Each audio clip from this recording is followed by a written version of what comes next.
in this edition of Insight. It's beginning to look a lot like Christmas at the Capitol. We go behind the scenes to show you how it all comes together. And we introduce you to the Tree Ladies. That's tonight on Insight.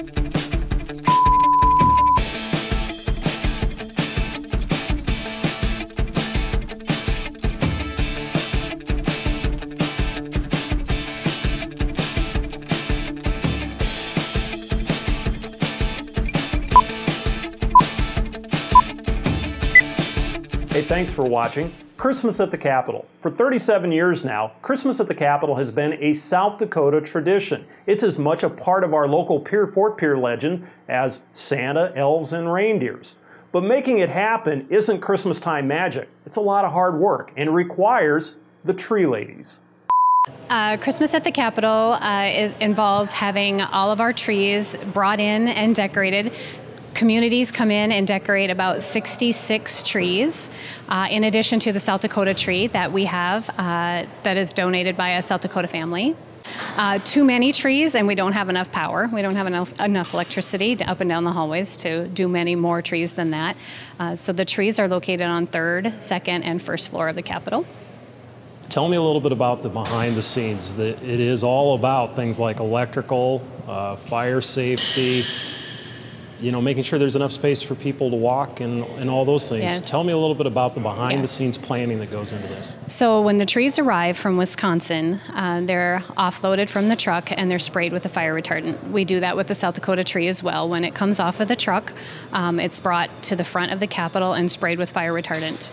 The flocked trees that you'll see in the Capitol that look like they have snow on them, that flocking also contains a fire retardant. The Christmas trees also receive, every tree in the Capitol gets a smoke detector that we place on the tree, battery-operated smoke detector, and they stay on the tree throughout Christmas at the Capitol until they're taken down. We do ensure that our walkways are wide enough for folks to get up and down the hallways during Christmas at the Capitol. The Buildings and Grounds crew and a number of inmates come in and water the tree. Initially, in the beginning, they're here several times throughout the day watering the trees. Closer towards the end, when the trees aren't using as much water, they probably come and water the trees once a day. People ask if they're real or if they're artificial trees. The majority of the trees are real. There are a few artificial trees that you'll see, and there will be some artificial trees in the entry scene, just mainly because they're hard to get to water. We do so much decorating around it that those trees will be artificial trees this year. But the majority of them are all real trees, watered every day. Some of the other questions that we get are, how do you get the big tree in? Where did the trees come from? What's the tallest tree? Who decorates all the trees? Those are all good questions. So let's talk a little bit about the decorating. So the theme every year is different. It's selected by the committee usually in January or February, right after the finish of the last season. We get together, we choose a theme, talk about what we want to portray for the next year. It's interesting, the folks will come to that committee meeting in January, and oftentimes they'll have an idea just from maybe putting decorations away the previous year. They'll be talking about maybe what they want their theme to be.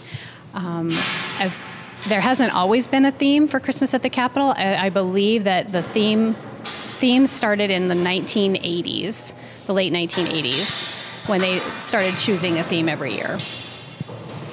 That's incredible. That I didn't know they didn't always have a theme. It just seemed like that had always been the case. So yeah.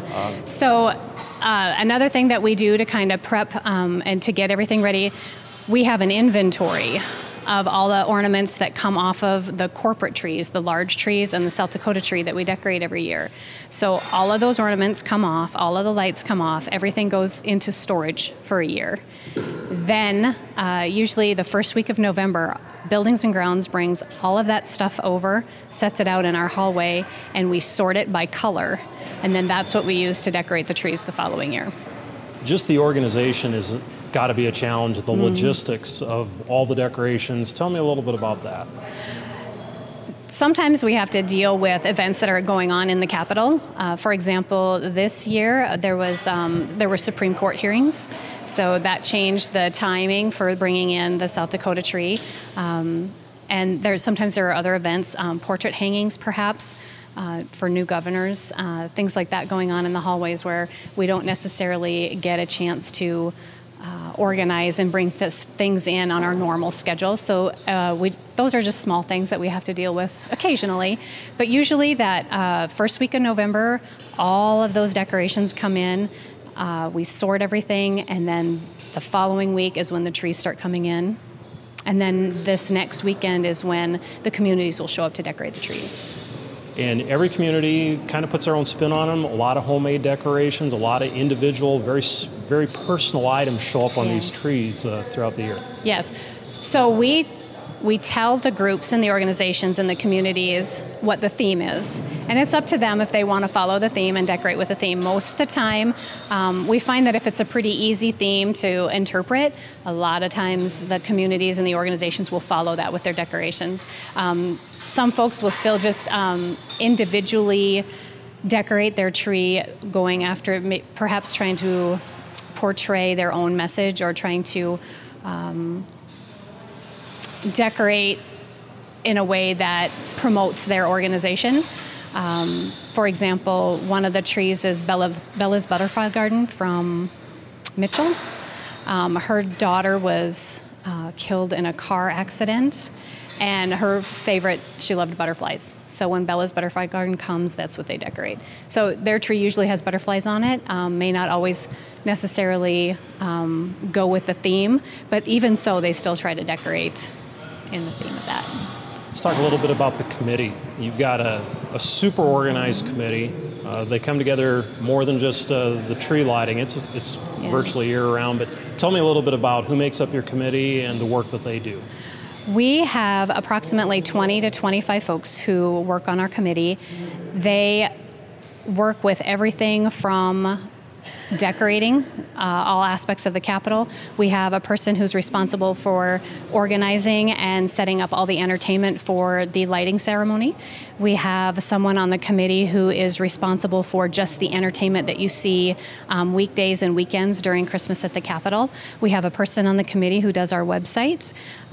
Someone does our social media stuff for us. So we have just a handful of people on the committee who take care of every aspect of Christmas at the Capitol. And the amount of institutional knowledge that's handed down year to year is incredible. Yes, we have a number of people on our committee who've been part of this organization for over 20 years. So very thankful for their knowledge and their expertise and just everything that they do to come together as a team. When we bring on new folks, they're instrumental in helping us get those new folks up to speed as far as what areas of the Capitol we decorate and just how those things all come together. They're informally, almost officially known as the Tree Ladies. Tell me about that name. We are indeed a bunch of ladies, but there are a few gentlemen on the committee as well.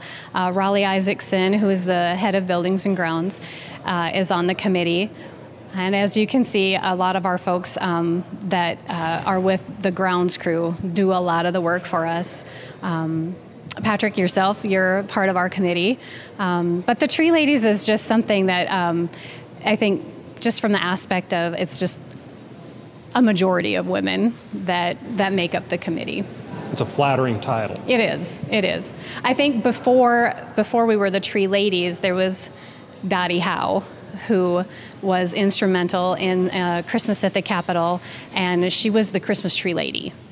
And so I think Tree Ladies is plural since after Dottie, it kind of took two people to fill her shoes and to make everything happen. So that's where we started having co-chairs, and the Christmas tree or the Christmas Ladies is kind of how that kind of came about, I think.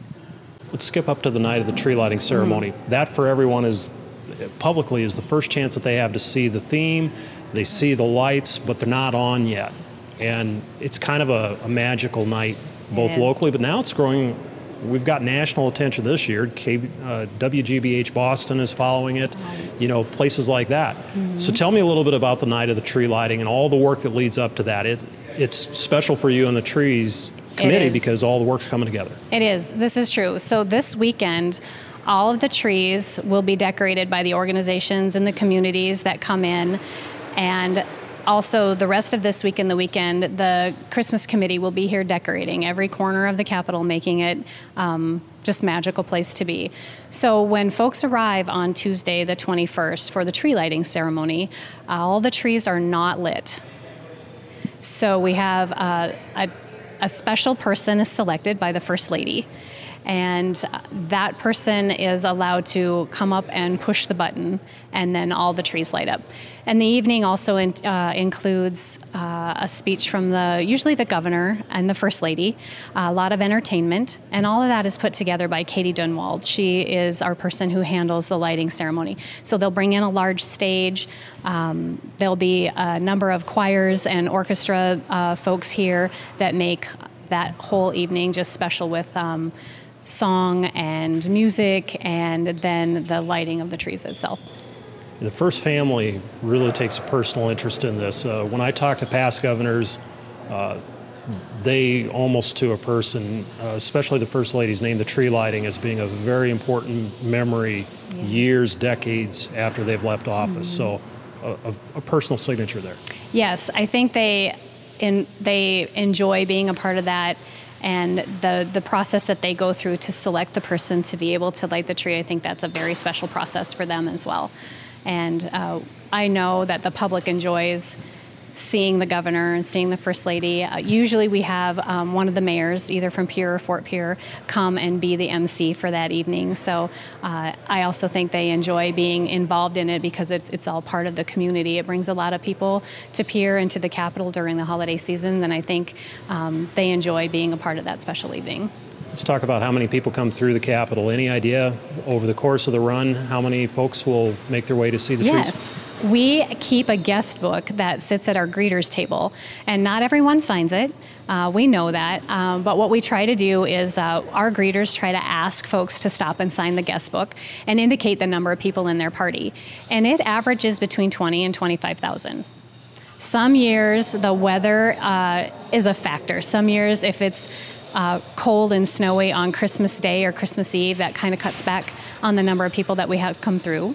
But typically anywhere from 20 to 25,000 is the number that we get when we tally the numbers on the guest book by the end of the season. This is going to run through December 26th, and then everything that came in has got to go back out. And to me, that is as much more work than putting everything together. Tell me about the logistics of defielding. It is. It takes a week to 10 days to put everything together. That's about how much time we prep as we get ready for the lighting ceremony and to be open to the public. And we get everything torn down in about 12 hours, so about a day and a half. We have some inmates that come in and help with that. They deconstruct the corporate trees and the South Dakota tree, and then the communities come back and undecorate their tree on that day as well. Like you said, this year they'll be coming back on the 27th to undecorate. So we have a few additional committee volunteers that come in, and downstairs they help us kind of sort our inventory back. Things come downstairs in a box just full of a bunch of different things, and they put it all together and organize it so that when we pull stuff out next year, it's all organized and ready for us to use again next year. Do you have a favorite part or a favorite moment or something special about this event that means something to you?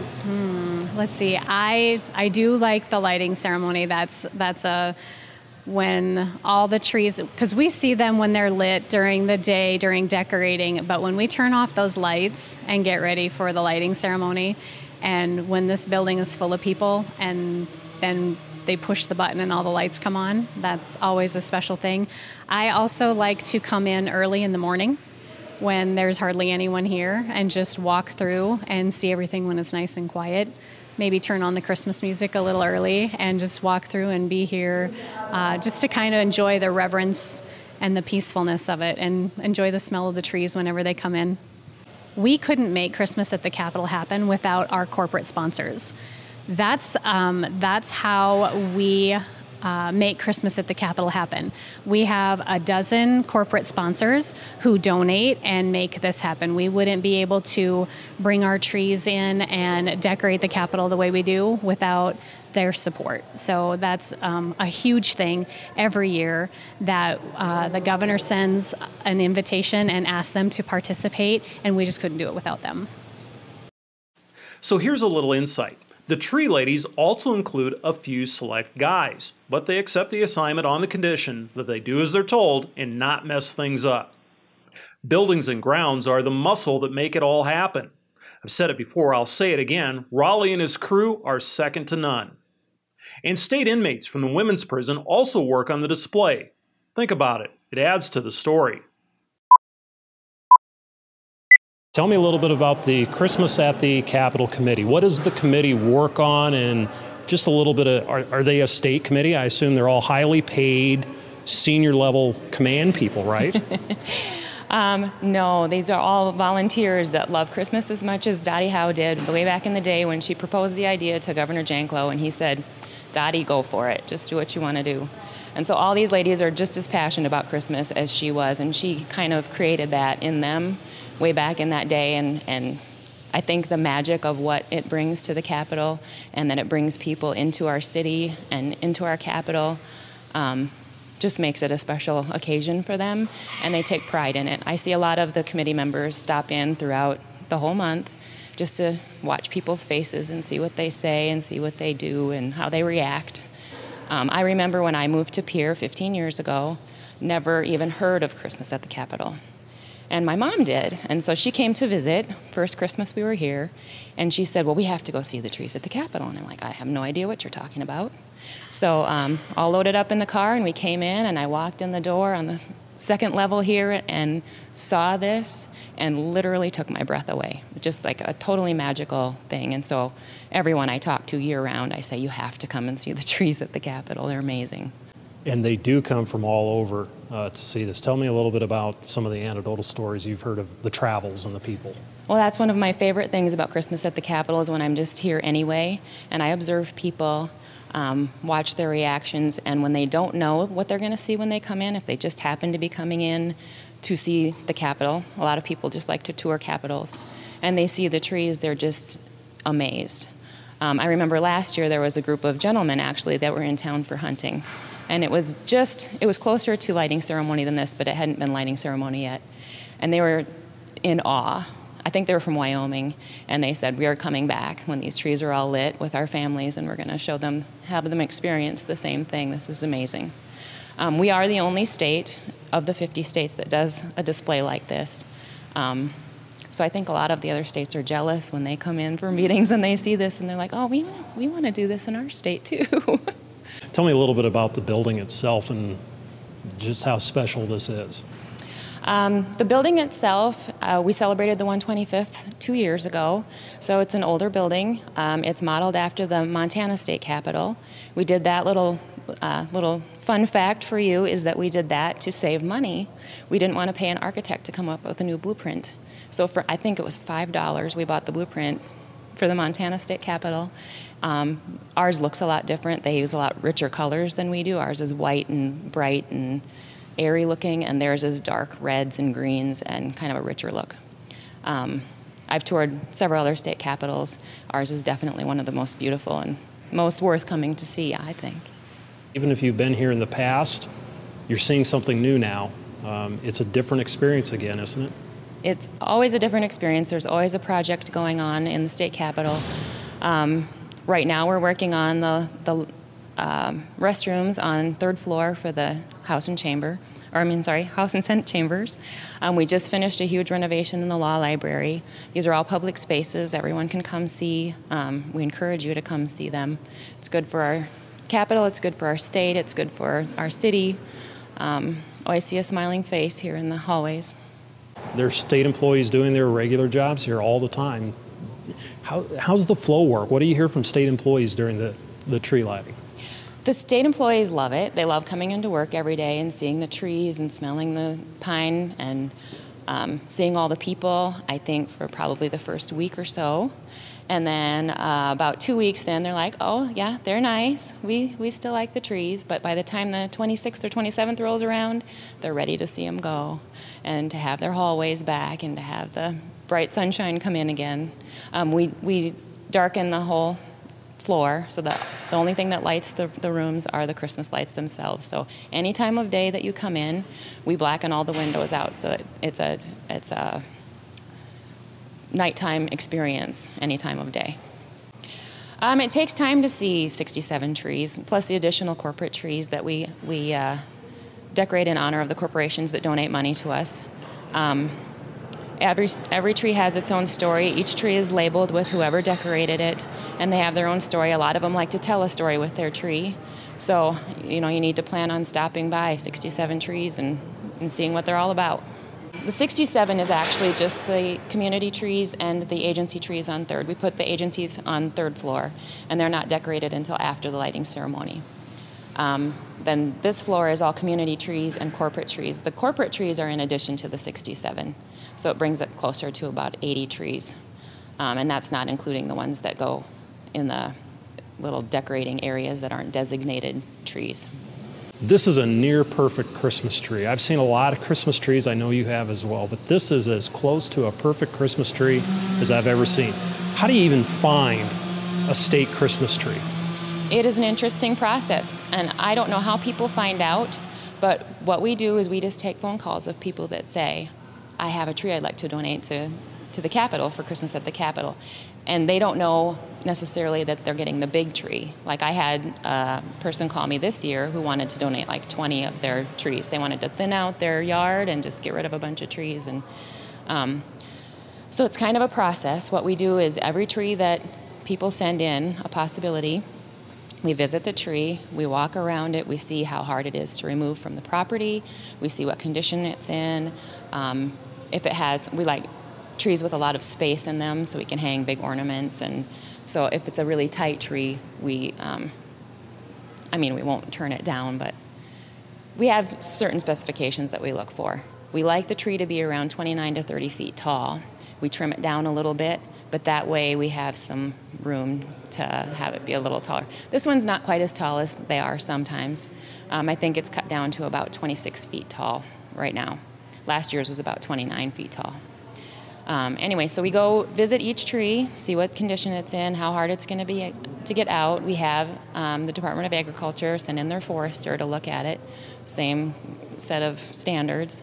Then when we go to actually pick the tree up, we hire a crane, and so the crane straps to it and lifts it up. So when the sawyer cuts the tree at the bottom, it springs up out of the air instead of falling down because we don't want the branches damaged during the fall. And this tree happens to be amazing. It's like the perfect size, the perfect girth of the branches. It's healthy and pliable, and it pulled right into the building. We dragged it up the stairs, and we could still have any side of it showing. We didn't lose a needle, I don't think. So this one, you're right, is an amazing tree. How do you get the tree into the rotunda, and tell me a little bit about some of the theories that have gone into that? It's pretty cool. I was very interested in that myself. I've only been a part of this program for 2 years now. Maybe this might be my third year. And so I asked Raleigh, our Buildings and Grounds director, how that tree comes in the building, and he goes, we get about 30 guys, and we get long ropes, and we pull that baby right through the front doors, and I was shocked. So I had to come over and see it for myself. The first year I was here, the branches were a little bit thicker. It was a little older and more brittle of a tree, and they pulled, and I'm like, that thing's not coming in. So there was a pretty big cheer when it finally did come in, and it was sort of like, I compare it to watching an animal be born, because it just like springs to life once it gets in here. Pretty amazing. We actually posted, Facebook Lived it this year when it came through, and it just kind of sprung in, and everyone cheered and hooped and hollered, and it was amazing. And like you said, it's a big deal when it arrives here. People are waiting for the tree to arrive. It comes in on a flatbed, and there's a little bit of work to be done to bring it in. But getting it stood upright, again, that's a block and tackle and a manual lift. There's nothing, you know, special about this. It's just plain hard work. It's just plain hard work. And we have people, get phone calls and people ask what time and what day and when that's coming in. They want to come watch. They line third floor on the balconies and they get out their cameras and their phones and they take pictures. The lighting ceremony, this is attended by hundreds of people. The place is packed. Tell me a little bit about that night itself. If you've never seen the tree lighting, what would you expect when you arrive for the event? When you come in, we have chairs set up in every possible spot that we can set up chairs. People can sit on the stairs, line the balconies, because we don't put the trees on third floor until after the lighting ceremony for that purpose, so everyone can get a good view of it. The room is dark. No trees are lit. There's a stage. We have speakers. We have music. The First Lady chooses a child, usually a child, to push the button to light all the trees. So the whole family of the child comes and they get a front row seat to watch. There are greeters that stand by all the doors. There are programs so that you can read along and have a little keepsake when you leave. I plan to get here early so you can get a good seat, or there'll be standing room. It's always about 125 degrees in here with all the people. Absolutely. And the noise. I think everyone should experience it at least once in their life, because it just takes your breath away when the countdown happens and the button gets pushed and all the lights come on. Do you have a favorite point during this whole process, before, after, during? My favorite time of Christmas at the Capitol is when I just happen to be over here and I visit with the people in the hallways. It's kind of what I do in my job, my regular job. I just roam around here every now and then and stop tourists and give them a little fun fact tour of my own. So I like that. I like to find out where people are from. I like to find out if they came to see the trees or if they just happened across this wonderful experience. Find out if they are coming back, if they're bringing other people, if they'll tell other people about it. My favorite things. Christmas at the Capitol has gone national. WGBH Television in Boston named Pier Fort Pier and Christmas at the Capitol one of their top 10 must-see in the nation Christmas displays. I'd also like to thank our viewers watching OaheTV online in Vermont, Massachusetts, and Connecticut. It's like 4 of us now watching this show. I really appreciate it. Thanks again for everyone watching here at OaheTV, and we'll see you next week.